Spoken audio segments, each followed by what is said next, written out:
YouTube video. Yeah. Welcome to another YouTube video. Today we're going to look at the topic of British humour. You probably don't understand it. No one seems to understand it apart from the Brits.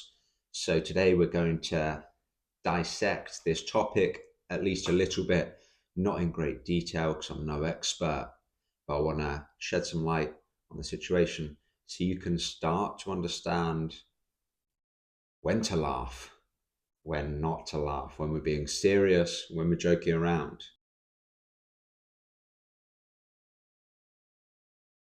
So there are three key elements to British humour, probably why you're not understanding it much. One, we understate things. Two, we're indirect. And three, we like our humour to be subtle.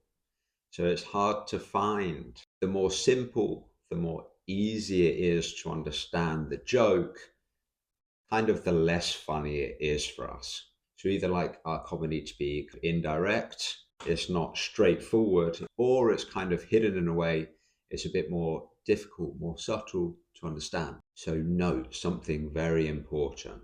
Might not always sound like humour. Similar to the previous topic about small talk, the reason you don't necessarily enjoy small talk with Brits is maybe that we're trying to be funny, but you just don't understand that we're joking around and that we're having fun with it. You're taking things too literally. Have fun. This is where things like sarcasm get involved. It might sound serious, but we're actually being sarcastic. It's vitally important when using English in the UK to read between the lines. Is he joking? Is he being serious? I don't know. Read the sub-communication. Read the person's face. Have they got a bit of a cheeky face going on? Does it sort of match the answer? Someone might even give a deadpan answer. Seems serious. Their face is serious. And then at the very end, their facial expression breaks and they give a cheeky smile. That can give the indication that it was a joke. I'm having a bit of fun. So tone and context are major with us, not just the words themselves. So sometimes a joke might sound serious, a compliment might sound a bit critical, and criticism might actually sound like a bit of a joke. But how? So because we're quite indirect, a compliment, we might not want to give it directly. It might be a bit too much to our ears. So listen to the tone. We might say, "You don't look too bad, do you?" That, even though the literal meaning is, "You don't look too bad," it actually means you look really good. But say you look really good can sound a bit weird sometimes. So we can understate compliments the same that we can understate criticism, where we don't say, "You did that badly." We say, "You could have done that better." So this ambiguity that we can use in English can make things more fun. It confuses people. It adds curiosity, like, were they joking? Were they not joking? Oh, it's a joke, right? So British humour is subtle. We use understatements. We use irony. We use deadpan delivery. For example, you have a complete disaster. What else can you do when stuff goes wrong but laugh, right? So you might say, "That went well, didn't it?" For us, that sentence can almost mean anything, depending on how you say it. "Well, that went well, didn't it?" It's a little bit of fun. So to start to try to understand British humour better, don't just listen to the words, but watch the facial expressions, the tone of how it's being said, and the wider context. So if you have a disaster and someone says it went well, you can see logically it didn't go well. So he's not being serious, probably. Therefore, listen to the tone. That went well. And the facial expression. Is he smiling? Is he kind of laughing? That can give you an indication of if it's a joke or not. But obviously, we like deadpan expressions, so we can try to hide the facial expression as well as the tone to use the context to understand that it's a joke. If you just listen to the words, you won't understand us. Because we could say it deadpan. Well, that went well, didn't it?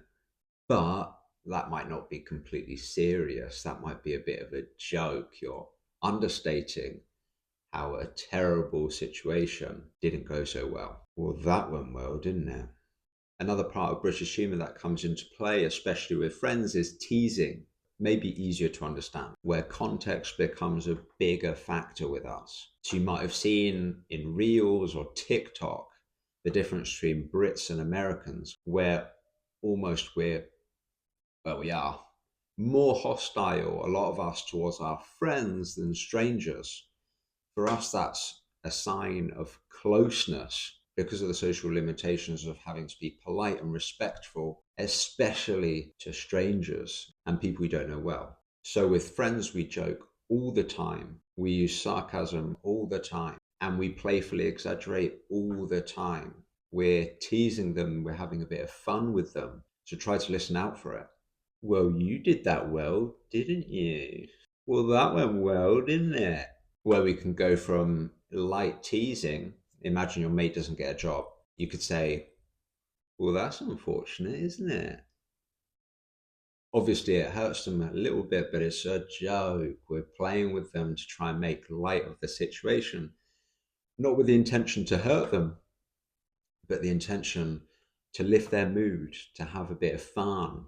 And we can go as far with friends as, of course you didn't get that job, you're a dumbass. Where we can be awfully brutal, especially with close friends who don't get offended. That's an important nuance. So be careful. You have some people that can be very offended by such levels of teasing and sarcasm for things that are very important to them. So tread lightly. That's where we do it more with close friends, because you know them so well that you know you can get away with it, where they know it's just a joke, that you're having fun. We would call this some form of banter, or you could call it bullying, but no, it's not. It's banter. Because we've got the saying, laughter is the best medicine. For us, comedy, laughter is it's an integral part of who we are culturally.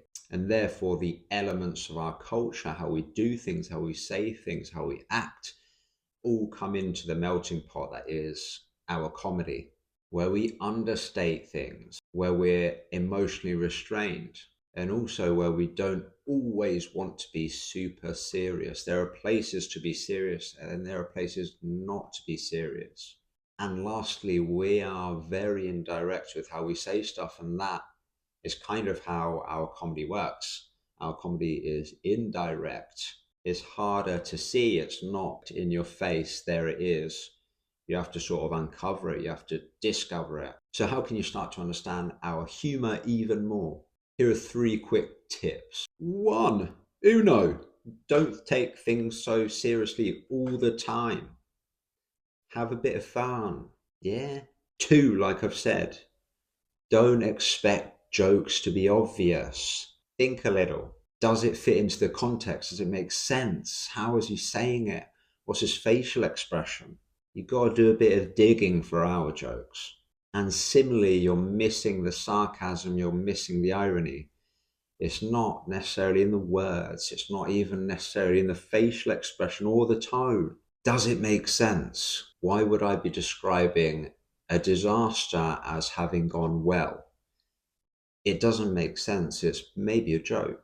And the closing thoughts are that our humor is often not loud. We're not terribly loud people, apart from when we've had a few beers in Magaluf.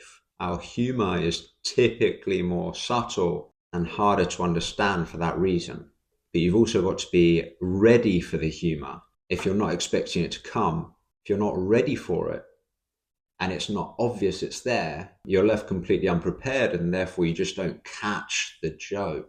You're probably just blissfully unaware that we're having a bit of fun, which is extremely important if you're living in the UK or if you're working with colleagues from the UK, especially if you know each other a little bit.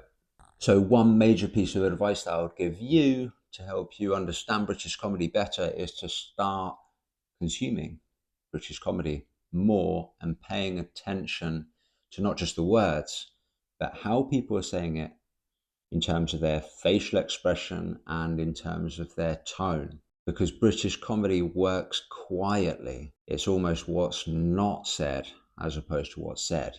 And often the quietest person in the room is the most funny, not the loudest. So you have to listen carefully, pay attention, be on your toes. You're alert to the fact that there might be some humor. And that all comes down to being more relaxed, not so tense.